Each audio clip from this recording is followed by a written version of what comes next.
Isaiah 41:10. Huwag kang matakot, sapagkat ako ang iyong kasama. Huwag kang manghinayang, sapagkat ako ang iyong Diyos. Palalakasin kita, oo, tutulungan kita. Alalayan kita ng aking matuwid na kamay. Ang talatang ito ay paalala na sa bawat takot, pangamba o pagsubok na ating hinaharap, hindi tayo nag-iisa. Ang Diyos mismo ang nag-aalok ng kanyang lakas at tulong. Hindi lang niya sinasabing, "Huwag kang matakot." Ipinapangako niya rin na siya ang sasama, magpapatatag at aalalay sa atin.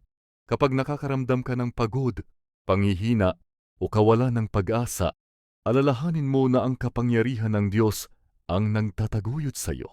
Hindi kanyang hahayaan na bumagsak ka dahil ang kanyang kamay na matuwid ang magtatayo at magtatanggol sa iyo. Sa panahon ng takot, may kasama ka. Sa panahon ng panghihina, may lakas ka. Sa panahon ng pag-aalinlangan, may Diyos kang tapat.